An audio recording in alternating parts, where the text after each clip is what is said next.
안녕하세요. 저는 30대 후반 여자입니다. 여러분, 잘생기고 돈 많은 남자 좋아하시나요?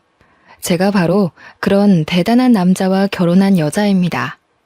벤츠인 줄만 알았던 그 남자와의 결혼 생활은 제 인생을 하드코어로 만들어버렸는데요. 기가 막히고 코가 막힌 제 결혼 생활과 힘들었던 만큼 더 행복해진 그 이후의 이야기를 들려드리고자 사연 보내게 됐습니다. 저희 아빠는 의사였어요. 저는 아빠 얼굴을 본 적이 없습니다. 제가 태어나자마자 교통사고로 돌아가셨거든요. 아빠가 돌아가셨을 때 저희 엄마 나이가 고작 22살이었다고 해요. 본인도 어린 나이에 엄마는 어린 저를 업고 다니며 안 해본 일이 없었죠. 제가 조금 크고 나서는 외할머니가 저를 돌봐주셨어요. 외할머니는 다리가 좀 불편하셨어요. 손녀딸 밥을 해주려고 떠리로 나온 생선을 들고 절뚝거리며 걸어오시던 할머니. 밤에 재래실 화장실에 혼자 가기 싫다고 하면서 볼일 다 볼 때까지 밖에서 기다려달라는 손녀의 말을 늘 들어주던 할머니. 그런 할머니에게 보냈어요.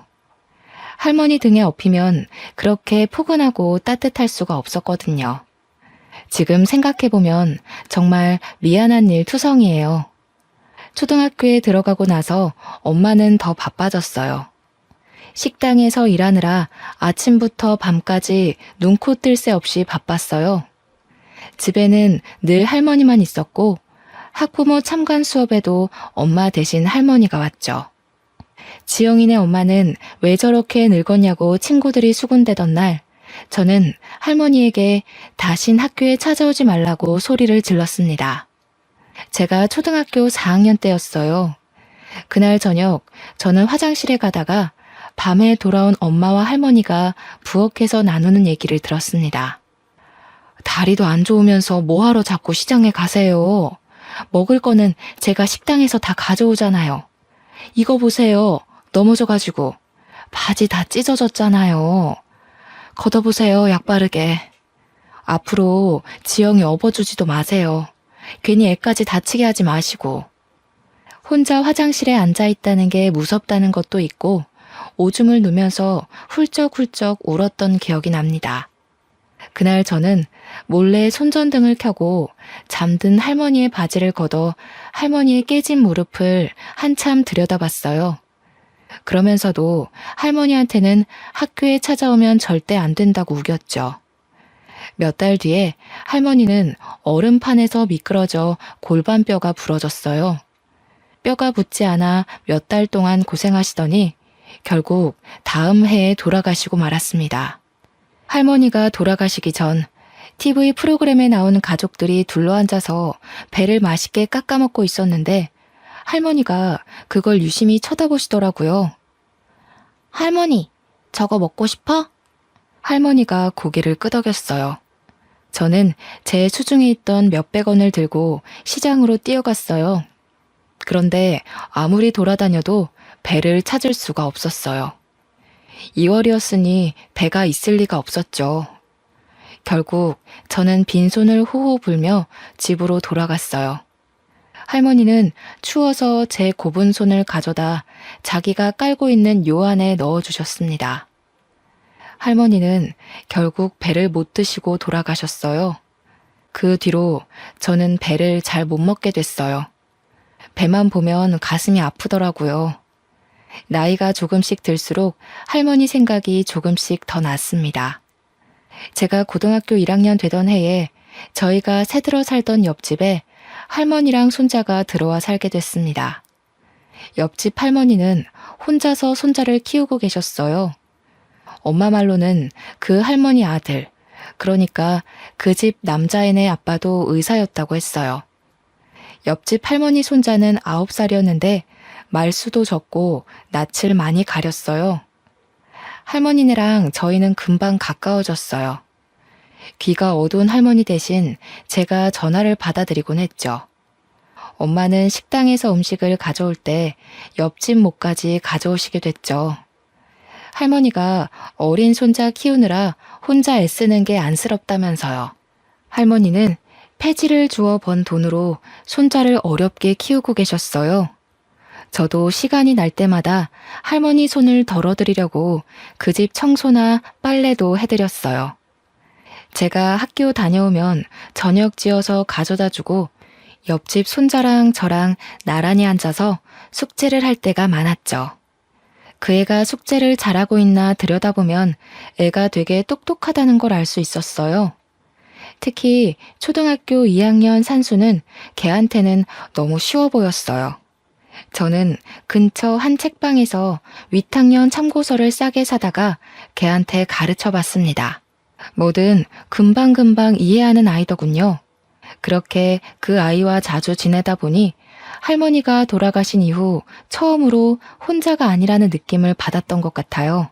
누군가에게 마음을 준다는 것, 챙겨줄 대상이 있다는 건 생각보다 훨씬 더 좋은 일이었습니다. 저희 엄마도 늘 그러셨거든요.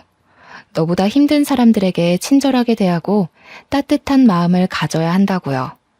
그러면 좋은 일이 생길 거라고요. 한 번은 옆집 할머니가 목욕탕에서 미끄러져서 다리가 부러졌어요.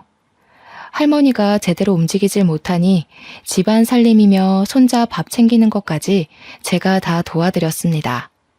할머니가 제 손을 잡고는 말씀하셨어요. 아이고, 지영이는 어쩌면 그렇게 이쁘고 상냥하니? 지영이 같은 며느리들이면 내가 소원이 없겠어. 지영이도 공부 열심히 해서 아빠처럼 의사 되렴. 지영이 같이 착한 의사가 있으면 병이 그냥 싹 나을 것 같아. 그건 저희 외할머니가 늘 하시던 얘기였어요. 할머니도 당신 사위, 그러니까 저희 아빠가 얼마나 잘생기고 착했는지 얘기하시면서 저도 아빠처럼 남을 돕는 의사가 되라고 하셨었죠. 그렇게 가족처럼 지내길 1년이 흘렀는데 제가 고2 때 저희는 이모가 살고 있던 충청도로 이사를 가게 됐어요. 엄마가 이모랑 이모부가 하던 농장 일을 좀 도우며 지내기로 하셨거든요. 친구들이랑 헤어지는 것도 슬펐지만 무엇보다 옆집 할머니랑 손자랑 헤어지는 게 슬펐어요. 할머니, 제가 자주 놀러 올게요. 무리하지 마시고 건강하게 계셔야 해요. 수환이도 할머니 말씀 잘 듣고 누나가 공부 도와주기로 했는데 미안해. 수환이는 진짜 훌륭한 사람이 될 수 있을 거야. 알았지? 제 말을 듣고 있던 그 애는 얼굴이 잔뜩 굳어져서 혼자 구석에 가만히 서 있더니 그만 대문 밖으로 뛰어나가 버렸어요. 그 뒤로는 다시는 할머니도 그 애도 만나지 못했습니다. 새 학교에서 적응하느라 바빴고 곧 고3이 되어서 정신이 없었거든요. 옆집 할머니랑 손자가 잘 지내는지 종종 생각이 났지만 얼마 뒤에 전화번호가 바뀌어 연락할 수 없게 됐어요. 나중에 찾아가 봤지만 이사 간 뒤였습니다. 그렇게 시간이 흘러 저는 대학에 가게 됐어요. 두 할머니는 제가 의사가 되길 바라셨지만 저는 사실 그렇게까지는 성적이 좋지는 못했어요. 의대는 못 갔지만 그래도 꽤 좋은 4년제 대학에 간호대를 갔어요. 열심히 공부해서 그 학교 대학병원에 취직도 했습니다. 간호사 일은 힘들었어요. 선배들 괴롭힘도 심했고 매번 환자가 돌아가시는 걸 봐야 하는 건 마음이 정말 힘들더군요. 그래도 아빠 생각도 나고 저는 남들 돌보는 일에 보람을 느끼며 일하고 있었습니다. 그리고 거기서 알게 된 남자가 저에게 구애를 하기 시작했습니다. 30대 중반의 성형외과 전문의였는데 시원시원한 이목구비에 키도 크고 비싼 스포츠카를 몰고 다니는 남자였죠. 한마디로 번지르르한 남자였습니다. 집이 엄청 잘 산다는 소문이 자자했어요. 병원에서 얼굴 좀 반반하다 하는 간호사들은 다들 그 사람 관심을 끌어보려 애쓰고 있었어요. 근데 저 진짜 궁금한 게 있는데 저 같은 애가 어디가 좋아서 이렇게 잘해주시는 거예요? 성훈 씨 주변엔 저보다 집안도 좋고 예쁜 여자들 많잖아요. 글쎄요. 저는 비슷비슷한 여자들은 질려서 말이에요. 그러니까 그게 그렇다기보다는 그 뭐랄까 예쁘고 그런 거는 다 소용없는 것 같아요. 지영 씨 같이 착한 여자가 최고죠. 사귄 지 6개월쯤 지났을 때 그 남자가 갑작스레 청혼을 하더군요. 다이아가 박힌 반지를 내미는데 그만 말문이 막히고 말았어요. 내 나이 35, 제 인생에 그렇게 비싼 반지를 받을 거라 생각해보지 못했거든요. 제 결혼은 처음부터 삐걱거렸어요. 시어머니는 식사 내내 저를 무슨 동물원 원숭이 마냥 안 입고 온 얼굴로 훑어보더니 결국 제가 잠깐 자리를 비운 사이에 남편에게 불만을 늘어놓고 있더군요. 아무리 아무나 못 드린다고 해도 그렇지. 어떻게 저렇게 빈티나는 애를 데려와? 저런 애들 우리 집안 돈 보고 달려들어서 어떻게든 빨아먹어보려고 기생충같이 들러붙는 건 몰라? 지영이는 진짜 그런 애 아니라니까요. 결혼 빨리 해야 하는데 그만 좀 하세요 진짜. 어휴, 고심 끝에 악수 둔다더니 제 아빠 닮아서 이상하게 촌스러운 여자들이나 좋아하지. 나중에 엄마 말 들을 걸 그랬다고 후회하지나 마라. 엄마는 너무 차이나는 결혼 아니냐면서 걱정을 하셨어요. 상견례 하고 나서부터는 더 걱정이 많아지셨죠. 지영아, 결혼은 신중하게 해야지. 아무래도 엄마는 마음이 좀 편치가 않네. 네 신랑도 그렇고 너무 잘난 집안인 것 같아. 우리 이쁜 딸 괜히 그 집안 사람들 등살에 속 썩는 거 아닌지. 너무 걱정하지 마세요. 부자들은 원래 자기 집에 누구 들일 때 깐깐하잖아요. 제가 들어가서 잘하면 생각이 바뀌실 거예요. 나 원래 어른들한테 이쁨 받는 스타일이잖아. 뭐가 그리 급했는지 남편 성화에 결혼은 번갯불에 콩 구워 먹듯 이루어졌어요. 병원에는 우리 둘이 결혼한다고 소문이 쫙 났고 절 질투하는 시선도 많았습니다. 전 아빠가 없이 자랐기 때문에 어릴 적부터 어서 빨리 저만의 따뜻한 가정을 꾸리고 싶다는 생각이 컸죠. 어쩌다 보니 나이만 잔뜩 먹었는데 이보다 더 괜찮은 남자를 만나기 어려울 거라는 생각을 했던 것 같아요. 괜찮을 거라고 엄마를 다독이면서 제 마음도 다독였던 것 같습니다. 하지만 그 집안 사람들이 좀 이상하다는 걸 알기까지는 오래 걸리지 않았어요. 부잣집 여자들은 자기들끼리 사교 모임을 하더군요. 시어머니는 거기에 저를 꼭 데려가야겠다고 하시는 거예요. 저는 그게 그래도 저를 가족으로 받아주려고 그러는 거라고 생각했어요. 그런데 그 반대였더군요. 시어머니는 저를 사람들한테 선보이고 품평하게 하려고 데려간 거였습니다. 처음 모임에 간 날 화장실에서 만난 시누이가 자기 친구 앞에서 제 차림을 보면서 비웃을 때부터 알아봤어야 했죠. 어머 언니, 그건 어디 옷이에요? 설마 시장에서 산 거 아니죠? 무슨 소리예요 아가씨, 이거 백화점에서 산 거예요. 백화점? 아, 서민들은 백화점 할인대를 그렇게 좋아한다던데. 그거 다 팔다 남은 거 파는 거잖아요. 설마 그런 데서 산 거예요? 하기는 오빠는 대체 자기 와이프 제대로 된 옷 하나 안 사주고 뭐한대? 야, 너 왜 그래? 자존심 센 너네 엄마가 어련히 다 챙겨서 데려오셨으려고. 야, 우리 엄마가 어떤 분이신데 며느리 옷까지 챙겨서 데려와? 우리 엄마는 아주 철두철미한 분이라고. 세상에 공짜가 어딨냐 이거지. 사실 맞는 말이잖아. 우리한테도 절대로 뭘 공짜로 안 주는 분인데 오빠가 그런 것까지 닮았나? 쪽팔리게 와이프를 저렇게 다니게 하면 어떡해. 너무 심한 말을 들으니까 오히려 말이 잘 안 나오더군요. 저는 얼굴이 화끈해진 채로 식사 자리로 갔어요. 어머, 피부 좋은 것 좀 봐. 성훈이가 만나던 여자들이랑은 그 뭐랄까 종류가 완전히 다르네. 그러게요. 성훈이 원래 글래머러스한 스타일 좋아하지 않나? 대체 무슨 바람이 불었대? 나도 그게 의문인데 그래도 뭐 장점이 있겠지 하면서 보는 중이야. 자기들도 좀 봐줘. 물건도 마음에 안 들면 반품하는데 내 아들 인생 망치는 일 없게 하려면 질이 어떤지 빨리빨리 뜯어봐야 하잖아. 아유, 미연 씨도 참 말 돌려 안 하는 건 알아줘야 한다니까. 성훈이가 이 여자 저 여자 만나고 다녀도 공부는 잘했잖아. 그래도 머리가 있으니 생각을 했겠지. 부자들은 생각하는 게 좀 다른 걸까요? 정말 다시는 가고 싶지 않은 자리였습니다. 남편과 사는 고급 맨션은 보기에나 번쩍번쩍하지 살기에 좋은 곳은 아니었습니다. 숨이 막히는 곳이었죠.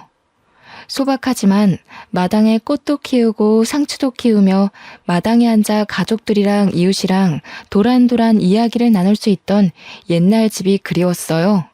결혼한 지 채 2달도 되지 않아 남편은 밥 먹듯 외박을 하기 시작했습니다. 외박을 하지 않는 날이면 술 냄새를 잔뜩 풍기고 새벽에 들어오기가 일쑤였죠. 어디 갔다 왔냐고 물어보면 하는 말이 인생의 즐거움을 찾으러 갔다 왔다나요? 그 사람이 말하는 즐거움이라는 게 뭔지 아는데도 오랜 시간이 걸리지 않았죠. 여자 향수 냄새를 잔뜩 묻히고 오기가 일쑤였으니까요. 하루는 금방 온다고 해놓고 안 오길래 새벽에 지하주차장에서 기다리고 있었어요.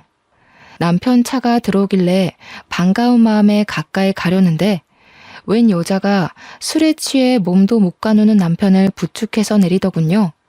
전 주차장에 서서 굳어버렸습니다.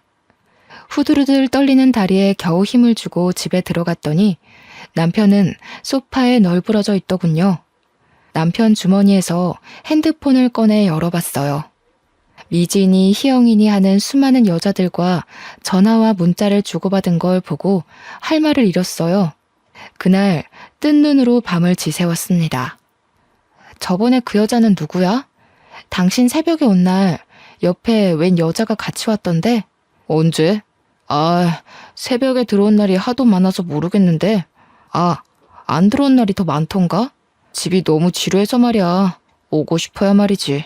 지루해서 그렇게 이 여자 저 여자 건드린다는 거야? 누구 말하는 거지? 왜? 안 돼? 그러니까 당신이 좀 안 지루하지 그랬어. 당신 같은 여자는 좀 다를 줄 알았는데 하나도 다를 게 없더라고. 결혼이 이렇게 재미없을 줄이야. 지금 그걸 말이라고 해? 당신 진짜 제정신이야? 재미없으면 무슨 짓이든 다 해도 돼? 하면 안 되는 이유는 또 뭔데? 간통죄로 고소하려고? 하려면 해봐. 빈손으로 와서 내 집에 빌붙으면서 그 정도도 못 참아주냐? 하기는 우리 엄마 말대로 너 같은 애들이 하는 짓이란 게 다 그런 거겠지 뭐. 눈치도 없고 염치도 없고. 그 와중에 저는 시어머니랑 신우한테 사교 모임에 끌려다녀야 했습니다. 그 모임을 생각하는 것만으로도 죽을 맛이었어요. 바보 같은 생각이지만 그때는 그것도 안 하면 그대로 이혼일지도 모른다는 생각에 거부할 수가 없었어요. 아이고, 지영씨 잘 지냈어? 어떻게 얼굴이 좀 안 좋아 보이네? 하기는 성훈이 같은 남자랑 살기가 쉽지 않지? 시어미도 시어미인데 성훈이가 진짜... 성훈이가 우리 딸 싫다 그러길 천만 다행이었달까? 요즘 일이 힘들어서요. 세화 아주머니는 잘 지내셨어요? 아주머니는 갈수록 더 이뻐지시는 것 같아요. 나? 내가? 어머, 고마워. 남들이 그렇게 말하면 빈말 같은데 지영씨가 말하면 진짜 같다니까. 그렇게 말해주니까 내가 또 좀 미안해지네. 지영씨는 뭐 진짜같이 말하는 기술이라도 있는가 봐? 진짜예요. 얼른 들어가요. 다들 기다리고 있겠어요. 왜 이제 오니? 아이고, 저 꼬락서니 옷 못 입는 건 여전하구먼. 우리 집안 이제 백화점이랑 장학재단도 운영해야 하는데 저런 애가 성훈이 옆에 있어야 한다니 앞날이 아주 그냥 캄캄하네. 진짜야? 그거 다 성훈이네한테 물려주는 거 맞아? 결혼도 했는데 여태까지 안 물려주는 거 보면 뭐 다른 수가 있는 거 아니었어? 이 여편 애들이 알지도 못하면서 그 촌스러운 노인네가 그 많은 재산 가지고 뭘 하겠어? 그냥 욕심나서 안 주고 있는 거지. 어차피 얼마 살지도 못할 거 왜 그렇게 끌어안고 있는지 물려줄 데도 없으면서 이승에 무슨 미련이 남아서 그날까지 펄펄 살아있는지 원. 펄펄 살아있는 건 아니지. 그때 입원하느라 성훈이 결혼식에도 참석 못하셨잖아. 그나저나 그 노인네 요새는 어디서 지내시나? 울 시엄마도 슬슬 양로원으로 보내야 할 텐데. 그 외에 고려호텔 양로원이 괜찮다던데. 그 할망구는 그런데 안 가.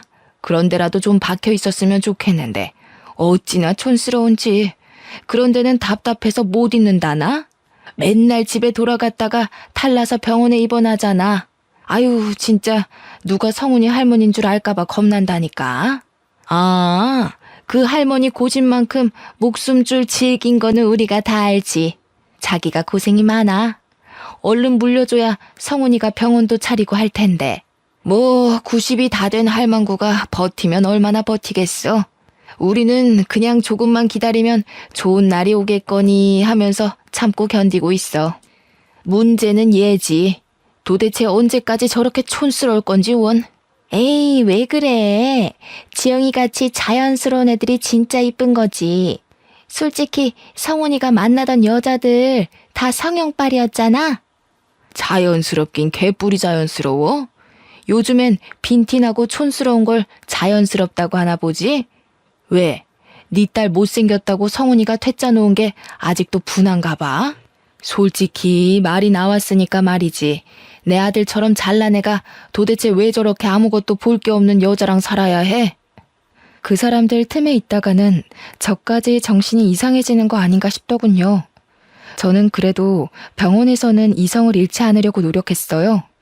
교대 근무를 하면서 환자들한테 시달리다 보면 간호사들도 힘들고 짜증이 나기 마련이거든요.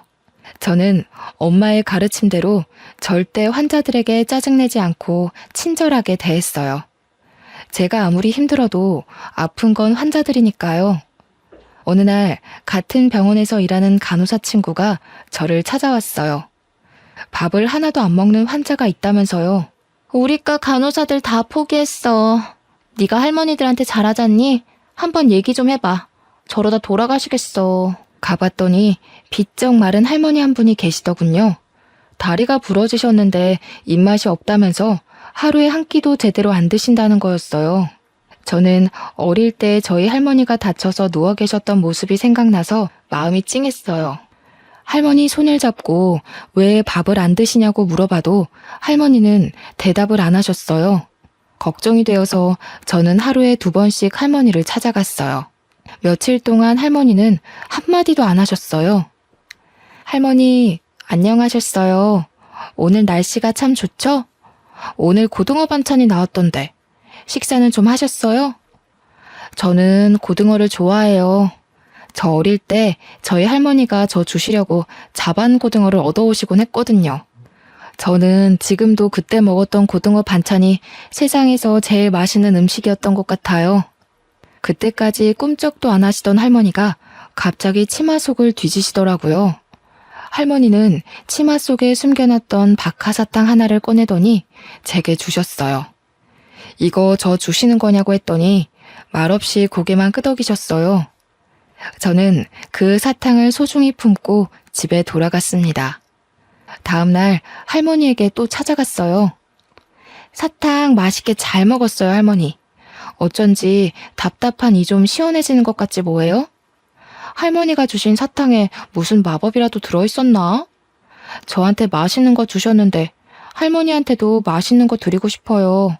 뭐 드시고 싶은 거 없으세요? 할머니는 여전히 말이 없으셨어요. 저희 할머니는 아파서 누워 계실 때 배가 드시고 싶다고 그러셨어요. 그런데 그때 겨울이라 배를 못 구했거든요. 참, 그때는 제가 너무 어렸죠. 잘해드린 것 하나 없는데 너무 일찍 돌아가셨어요. 그때 할머니가 처음으로 말씀하셨어요. 막걸리. 어? 막걸리요? 아, 술은 좀 그런데. 할머니, 막걸리 말고 다른 거 드시고 싶은 건 없으세요? 막걸리. 아이고, 알겠어요, 알겠어. 막걸리 가져다 드릴게요. 환자한테 술이라니 안 될 말이었지만 어차피 아무것도 안 드셔서 잘못되시느니 드시고 싶은 거라도 드시게 하는 게 나을 것 같았죠. 다음 날 몰래 할머니한테 가서 막걸리를 종이컵에 따라 드리려는데 처음 보는 의사가 나타났습니다. 지금 뭐 하시는 거예요? 왜 환자한테 술을 줍니까? 아, 그게, 그러니까, 죄송합니다. 전 그냥 할머니가 너무 드시고 싶다시길래, 할머니, 막걸리는 안 된다고 했잖아요. 병원에서 술 드시면 안 되는 거 모르세요? 아, 다른 걸 드시라니까, 진짜. 안 먹어. 안 먹는다니까. 막걸리 줘. 저렇게 드시고 싶다는데, 딱 한 잔만 드리면 안 될까요? 안 되는 건 아는데, 이거 드시면 입맛이 도실지도 모르잖아요. 식사 안 하시는 게 너무 신경이 쓰여서 그래요. 제발요. 아, 진짜 안 되는데. 결국 저는 할머니에게 막걸리를 드렸어요. 정말 다행인 건 그날 할머니가 저녁 식사를 하셨다는 거였습니다. 저를 말리던 의사는 새파랗게 어린 인턴 의사였어요. 그 인턴도 할머니가 걱정이 돼서 자주 가보는 모양이더라고요. 남편의 바람기는 계속됐어요. 급기야 집에 여자들을 끌어들이기까지 했습니다. 정말이지 기가 막히고 코가 막혔습니다. 내가 아무리 무시를 당하고 살아도 그렇지 이렇게 대놓고 여자를 끌어들이다뇨. 저는 또 뜬 눈으로 밤을 지새워야 했어요. 아무리 이혼이 무서워도 더는 이렇게 숨막히게 살고 싶지 않았습니다. 저는 다음 날 병원에서 좀 떨어진 부동산에 찾아가 원룸을 하나 얻었어요. 당장 입을 것만 챙겨서 원룸에 들어갔습니다. 원룸에 누워 천정을 보고 있자니 제 신세가 처량해서 헛웃음이 나올 지경이더군요. 그냥 내 둥지를 만들고 싶었던 것뿐인데 어쩌다 이렇게 됐지? 앞으로 어떻게 해야 하지? 그때 퍼뜩 그런 생각이 들었습니다. 제가 그런 남자랑 살고 있는 걸 할머니가 아시면 얼마나 슬퍼하실까 하는 생각 말이에요. 다음 날 아침 저는 집에 들어가 술에 취해 자고 있는 남편을 깨워 이혼하자고 말했어요. 결혼한 지 고작 6개월이 넘었을 뿐이었죠. 너무 빨리 이혼하면 위자료를 못 받을 수 있다는 말도 있었지만 그런 게 중요한 게 아니란 생각이 들었어요. 그런데 남편이 싫다는 거였습니다. 이유가 가관이었습니다. 아, 좀 기다려봐. 뭐 이렇게 급해? 이혼하면 그 할망구가 재산 안 물려줄지도 모른단 말이야. 결혼하면 금방 줄 줄 알았는데. 콩고물이라도 받으려면 더 참고 견뎌야지. 안 그래? 세상에 공짜가 어딨어? 그날 저녁 근무가 끝나고 원룸에 들어가 사탕 할머니가 주신 박하사탕을 들고 바깥으로 나갔어요. 가슴이 답답해서 바람이라도 쐬려고요. 거기서 사탕 할머니 때문에 알게 된 인턴이를 만났습니다. 알고 보니 옆집에 그 인턴이가 살고 있었더라고요. 그 사람은 아무것도 묻지 않고 제 옆에서 별을 보고 있었습니다. 제가 결혼한 걸 알 텐데 왜 혼자 원룸에 사는 건지 물어보지 않는 게 참 고마웠어요. 이혼 자체보다 병원 사람들이 수군대고 남편이랑 어떻게 된 거냐고 물어볼 게 너무나 두려웠습니다. 다행히 사탕 할머니는 밥을 그 뒤로 곧잘 드셨어요. 할머니가 드시고 싶다는 게 있으면 저는 조금이라도 빨리 갖다 드리려고 노력했어요. 제 현실은 너무나 답답했지만 사탕 할머니한테만 가면 마음이 한결 편해졌어요. 할머니는 저에게 이것저것 물어보실 정도로 마음을 여셨습니다. 몇 살인지, 부모님은 살아계신지, 어린 시절은 어디서 보냈는지 그런 걸 조금씩 물어보시더군요. 본인 얘기도 해주셨어요. 남편을 일찍 여의고 혼자 아들을 키우느라 안 해본 일이 없으시다고요. 저희 집 얘기랑 비슷해서 할머니에게 더 정이 갔습니다. 나이 드셔서라도 좀 편하게 사시면 좋을 텐데 보니까 찾아오는 식구 하나 없는 게 좀 안쓰러웠죠. 인턴이도 그렇게 생각하는지 제가 누구 찾아온 사람 없냐고 물어보니까 없었다고 하면서 한숨을 쉬더군요. 어느 날 집 앞에 밤바람을 쐬러 갔다가 그 인턴이를 또 만났어요. 한참을 가만히 별을 보며 있다가 그의 이야기를 듣게 됐습니다. 인턴이도 어릴 적 부모님이 돌아가셔서 할머니가 키워주셨다고 했어요. 알고 보니까 그 사람도 할머니가 그리워서 사탕 할머니를 자주 찾아가는 거였습니다. 할머니가 그리울 때마다 별을 봐요. 할머니가 저한테 아빠처럼 의사가 되라고 자주 말씀하셨거든요. 그런데 의대 합격하기 전에 돌아가셨어요. 의사 가운 입은 모습 꼭 보여드리고 싶었는데. 그 사람 옆에서 별을 보고 있으려니 어쩐지 혼자가 아니라는 기분이 들었습니다. 평화는 오래가지 않았어요. 며칠 뒤 병원에서 저는 남편이 갓 들어온 어린 간호사를 데리고 약품 창고로 들어가는 걸 목격하고 말았습니다. 남들 시선도 시선이지만 어린 간호사가 제 남편에게 잘못 놀아날지도 모른다는 생각에 말려야 할 것 같았어요. 문을 벌컥 열었습니다. 여기서 뭐 하는 거야? 남들 보면 어쩌려고. 진짜 사람들한테 망신당해야 속이 시원하겠어? 거기 신입도 이 사람하고 엮이지 말아요. 입사하자마자 사람들 입방아에 오르내리고 싶어요? 어허, 이거 집 나간 여자가 왜 말이 많아? 난 어차피 여기 나가서 병원 개원할 거라 상관없는데? 집에서 바가지를 못 긁으니까 밖에서라도 괴롭히는 거냐? 그렇게는 안 되지. 너 따위가 뭐라고 나를 방해해? 봤죠? 이 인간 쓰레기인 거. 좋은 말로 할 때 얼른 나와요. 거참 말 더럽게 많네. 너는 그냥 입 다물고 내 대외용 와이프 노릇이나 하면 돼. 재미없어도 내가 데리고 살아준다잖아. 앞으로 백화점도 생기고 재단도 생길 텐데 뭔 불만이 그리 많아? 그냥 입만 다물고 있으면 된다니까. 저는 결국 약품 창고 문을 닫고 나왔습니다. 괜찮은 줄 알았는데 결국 눈물이 흐르더군요. 눈물을 훔치며 화장실 쪽으로 가는데 옆집 인턴이와 딱 마주쳤습니다. 왜 우냐고 얼굴에 물음표를 잔뜩 띄우고 물어보는데 전 별일 아니라면서 화장실 쪽으로 도망쳤어요. 그런데 그 사람이 남편이 들어가 있는 약품 창고 문을 벌컥 여는 게 아니겠어요? 아, 세준 씨, 거긴 안 돼요. 그냥 가던 길 가시라니까. 창피한 마음에 말려봤지만 그는 이미 모든 걸 목격한 후였죠.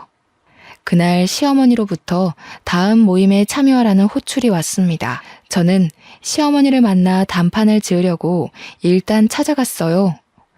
남편이 지금까지 심하게 바람을 피웠고 지금 별거 중이며 병원에서까지 여자들을 건드리고 다닌다는 걸 알리며 이혼하겠다고 말했습니다. 그런데 이 집안 사람들은 저를 실망시키는 법이 없더군요.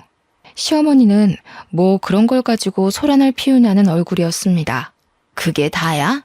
뭐 별것도 아니구먼. 우리 아들같이 다 가진 남자랑 살면서 그 정도도 없을 줄 알았어? 우리가 물려받을 재산이 얼만데 세상에 공짜가 어디 있니? 성훈이가 너랑 이혼한다고 안 하는 것만 해도 다행인 줄 알아. 그래요, 언니. 언니가 지금 이혼하면 언감생심 우리 오빠 같은 남자 만날 수 있을 것 같아? 아니, 나이가 그렇게 많은데 결혼이나 할 수 있을까 모르겠네. 솔직히 나이가 문제가 아니긴 하지. 스타일이 그렇게 촌스러워서야 남자들이 거들떠나 보겠어요? 이혼이야 소송하면 되지만 솔직히 전 그 모든 걸 감당할 자신이 아직도 없었어요. 다음날 답답한 마음을 안고 사탕할머니를 찾아갔습니다. 그동안 사탕할머니는 뼈가 무사히 붙어 내일이면 퇴원을 하게 되었어요. 할머니가 무사히 나와서 정말 다행이에요. 그러니까 밥 잘 드셔야 한다고 했죠? 그래도 살도 좀 붙으시고 한결 좋아지셨어요. 할머니 퇴원 기념으로 제가 소원 하나 들어드리고 싶은데 혹시 바라는 거 있으세요? 네 남편이 이 병원 의사 조성훈이야? 그 엄마가 강남타워 사는 김미연이고 맞지? 네, 맞아요. 아이고, 우리 할머니는 귀도 밝으시네. 어떻게 그걸 다 아셨대? 하긴 사람들이 어지간히 떠들죠. 귀가 밝으신 거 보니까 밥도 많이 드실 수 있겠다. 밥 많이 먹어야 퇴원시켜드려요. 얼른 하세요. 그 인간 아주 인간 말종이지? 같이 살기 아주 더럽지?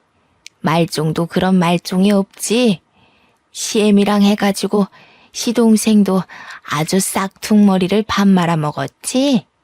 아니, 그걸 어떻게... 아니에요, 할머니.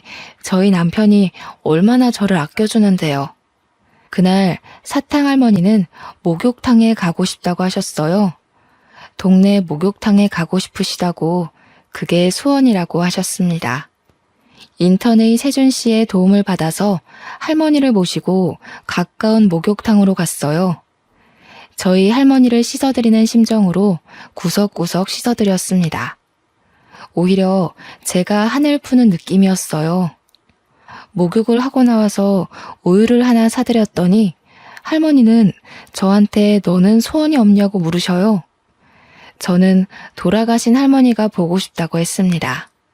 제 소원은 돌아가신 할머니에게 배를 사드리는 거였으니까요. 사실은 제가 지금 이혼을 해야 할 것 같거든요. 정말 좋은 가정을 꾸릴 수 있을 줄 알았는데 제가 겉모습만 보고 단단히 착각한 거였어요. 결혼한 남자를 고를 때는 저희 엄마 말대로 신중하게 생각을 했어야 했는데 제가 정말 바보였어요. 그러게, 너 같은 애가 어쩌다 그런 인간 말종이랑 결혼을 했어? 엄마가 말릴 때 들었어야 했는데 이제 와서 이혼한다 그러면 엄마가 얼마나 속상해 하실지. 저는 그렇다 쳐. 엄마가 속상해 하실 거 생각하면 시어머니가 그 집 사람들이 저를 투명인간 취급해도 참아야 하는 거 아닌가 하는 생각이 들어요. 참긴 뭘 참아. 네가 무슨 열부라고 그딴 것들을 참고 있어? 이혼 그거 별거 아니여. 내가 살아보니까 말이여. 세상에 별일이랄 거 하나도 없어. 그저 자기 사람들하고 재밌게 살면 되는 거요. 네가 엄마 때문에 그런 놈이랑 이혼 못한다는 거 알면 네 엄마가 퍽이나 좋아하겠다. 할머니가 핀잔 주듯 말씀하시긴 했지만 그렇게라도 털어놓으니 마음이 한결 홀가분하고 할머니 말씀이 맞는다는 생각이 들었어요. 다음날 사탕 할머니한테 가보니 이미 태어나신 후였어요. 그런데 간호사 하나가 저한테 김양순 할머니가 전해주라고 했다면서 봉투 하나를 건네더군요. 봉투 안에는 A4 용지에 인쇄된 편지가 한 장, 그리고 유언장이 들어있었습니다. 변호사가 할머니 대신 작성한 편지와 유언장의 내용인 즉슨 저한테 유산의 반을 물려주겠다는 거였습니다. 지영이 보거라. 나는 내 나이 20도 안 되어 애 아빠를 먼저 보내고 안 해본 일이 없이 살았다. 열심히 하면 나라고 떵떵거리며 살지 못하리라는 법이 없으리라고 생각했어. 안 해본 일이 없었지. 닥치는 대로 일했단다. 결국 강남이 개발되기 전에 산 땅값이 어마어마하게 불어났고 나는 서울에 백화점을 갖게 되었단다. 부자가 되어 떵떵거리는 거 그게 그렇게 소원이었는데 그것도 별거 아니더구나. 남편을 일찍 보낸 것도 모자라 아들까지 일찍 보내고 나니 정말 사는 낙이 없었어. 돈이 아무리 많으면 뭐하겠니? 즐거운 일을 나눌 사람이 없는데. 짧은 시간이었지만 너랑 세준이를 만나서 참 행복했단다. 내 증손주조차 내가 저 일하는 병원에 입원해도 창피하다고 한 번도 찾아오지 않았는데 너희들이 매일같이 찾아와줘서 얼마나 즐거웠는지 모른다. 특히 지영이 네 덕에 몇십 년 만에 사는 재미를 느껴봤다. 내 증손주가 네 남편 주성훈이다. 증손자 며느리인 줄 알았으면 진작에 말을 해줄걸. 우리 아들은 반듯한 애였는데 손자나 증손자가 왜 그 모양인지 모르겠다. 조성훈이라는 녀석 아무리 고쳐 쓰려고 해도 어려운 몹쓸 놈인 거 내 속속들이 잘 알고 있다. 네가 그런 남편의 시애미까지 감당하느라 그동안 얼마나 고생이 많았니? 나는 갈 날이 얼마 남지 않았다. 가기 전에 이승에서 기쁨을 느낄 수 있게 해줘서 정말 고맙구나. 내 성희가 네가 당한 아픔에 조금이라도 위로가 되면 좋겠다. 유언장에 따르면 저뿐만 아니라 인턴의 세준 씨한테도 원룸 건물이 하나 주어졌습니다. 이게 무슨 자다가 하늘에서 떡이 떨어지는 소리일까요? 사탕할머니가 남편의 증조 할머니였다니. 그것도 놀라운데 저한테 재산의 반을 주시겠다니. 저희 엄마가 늘 남들한테 잘하면 자다가도 떡이 생긴다고 했는데 그게 이런 걸 말한 거였나 봅니다. 편지에는 재산의 나머지는 모두 기부하겠다는 내용도 있었습니다. 그러니까 내 남편 조성훈과 시어머니 김미연, 그리고 시누이 조성미까지 증조 할머니로부터 아무것도 받지 못한다는 거였죠. 그들은 받지도 않을 재산을 받을 걸 계산해 돈을 끌어다 쓰고 있었는데 큰일이 난 거였죠. 대학병원 탈출한다고 노래를 부르던 남편은 대출을 내서 병원을 꾸려 이제 개업만 앞둔 상황이었습니다. 남편은 결국 다 차려놓은 병원을 몽땅 빚으로 떠안게 되었습니다. 돈도 돈이지만 의사 면허를 잃었거든요. 남편이 약품 창고에 들락거리는 걸 이상하게 생각한 인턴의 세준 씨가 남편이 마취약품을 몰래 빼돌린다는 사실을 알게 됐고, 조사 끝에 남편이 그 약품들을 각성제 등의 용도로 엄청나게 복용하고 있다는 것이 밝혀졌습니다. 어쩐지 그 인간 하는 짓이 정상은 아니긴 했죠. 저는 세준 씨에게 감사 인사라도 해야 할 것 같아서 음료수를 들고 세준 씨 집 앞으로 갔어요. 초인종을 누를까 하다가 그냥 음료수만 두고 오려는데 문이 열리고 세준 씨가 나왔습니다. 고마웠다고 인사라도 하려고 왔어요. 이제 자주 못 뵐 것 같아서.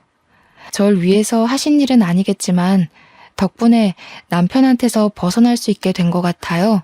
세준 씨도 부모님 없이 어렵게 큰 것 같던데. 할머니가 세준 씨 것도 남겨주셔서 다행이에요. 저한테 다 주시긴 했지만. 받을만 하니까 주셨죠. 지영 씨는 받을 자격 있어요. 제가 그걸 다 어디다 쓴다고 저한테 그렇게 큰 돈을 물려주셨는지.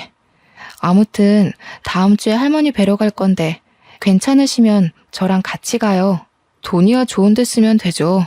근데 아직도 저 모르시겠어요? 예? 모른다니 뭘. 저 수원이에요. 옆집 살던 지수환이요. 누나가 저 공부도 가르쳐주고 밥도 해주고 그랬잖아요. 할머니가 이름 바꿔야 한다고 바꿔주신 건데 아무리 그래도 그렇지 어떻게 그렇게 몰라보세요? 저는 누나 보자마자 알아봤는데. 누나 이사가고 얼마나 누나 생각 많이 했는데요. 그런 남자랑 결혼할 줄 알았으면 진작 찾아내는 건데. 그 꼬질꼬질한 꼬마가 의사가 됐다고? 어릴 때부터 똑똑하긴 했지만 이름도 다른데다 그때랑 달리 키가 너무 훤칠하게 크고 인물도 훨씬 좋아져서 못 알아봤던 거였어요. 남편이랑 시댁 식구들은 아직 유언장에 대해 모르고 있었습니다. 그 주에 저는 시어머니가 저를 짓밟기 위해 데리고 다녔던 그 사교 모임에 제 발로 나갔습니다. 지영씨, 미연씨가 그러는데 지영씨가 바람 피워서 이혼하게 됐다면서? 그게 사실이야? 아무리 봐도 지영씨가 그럴 사람이 아닌 것 같아서 말이야. 미연씨가 거짓말한 거지? 하긴 그 여자 거짓말이야. 하루 이틀 들은 게 아니니까. 저는 들어가자마자 유언장 사본을 시어머니에게 던져버렸습니다. 바람을 피우긴 누가 피워요? 당신 아들이 쓰레기의 망난이라서 이 여자 저 여자 건드리고 다니고 병원 약까지 빼돌려서 마약놀이 하다가 의사면허 정지당한 거잖아. 이제야 내가 맘 편히 이혼할 수 있게 됐는데 쓰레기 같은 아들이 한 짓을 나한테 떠넘겨? 뭐야, 이게 병원에서 잡돌이에서 내 아들 앞길을 막더니 여기까지 와서 뭐라고? 당신 아들이 망나니인 게 내 잘못이야? 당신이 잘못 키운 탓이지. 어떡해요? 당신 집안 사람들이 그렇게 자랑하던 그 백화점이니 재단이니 하나도 못 받게 되셨어요. 그거 한번 잘 읽어보세요. 그 재산들이 다 누구한테 가는지, 그 집안 사람들이 왜 유산 받을 자격이 없는지는 제가 잘 설명해 드릴 수 있고요. 뭐? 그게 무슨 재산을 못 받게 됐다니 그게 무슨 소리야? 니까짓게 그런 걸 어떻게 알아? 응? 내 아들 앞길 막는 것도 모자라서 재산까지 가로챈다는 거야? 니 처녀는 그냥. 시어머니가 일어나 제 뺨을 때리려 하는데 사교 모임 사람들이 다 같이 시어머니를 막았어요. 사람들이 시어머니를 끌고 나가 문 밖으로 밀어버렸습니다. 그리고 문을 잠가버렸어요. 시어머니가 문을 막 두드리면서 소리를 질렀습니다. 자기들이 나한테 어떻게 이럴 수 있어? 이러고도 후회 안 할 것 같아? 되게 시끄럽네 진짜. 진작에 끌어냈어야 하는 건데 저 품이 없는 소리 듣는 것도 하루 이틀이지 귀가 썩을 것 같았다니까. 맞아요, 맞아. 아유, 진짜 어찌나 천박한지. 우리가 어이없어서 어떻게 하나 보려고 어울려주는 것도 모르고 자기가 무슨 여왕님이라도 된 것처럼 굴잖아. 가진 것도 쥐뿔도 없는 게. 저는 받은 유산의 대부분을 사회에 환원했어요. 남들이 생각한 것처럼 병원을 그만두지도 않았죠. 저는 제 일을 좋아하거든요.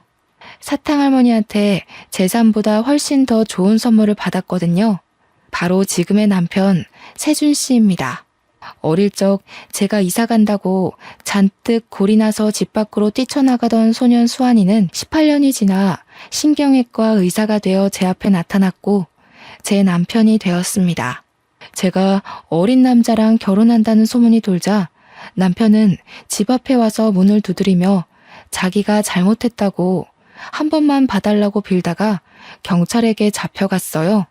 저희 부부는 마당이 있는 집을 사서 저희 엄마와 사탕할머니를 모시고 와서 함께 살았습니다. 딸도 하나 낳았고 저희가 그렇게 그리워하던 사람 사는 재미를 실컷 느끼면서 살고 있습니다. 사탕할머니가 몇 년 후 돌아가셨지만 돌아가시기 전까지 저희와 즐거운 추억을 많이 쌓으셨어요. 제 이야기는 여기까지입니다.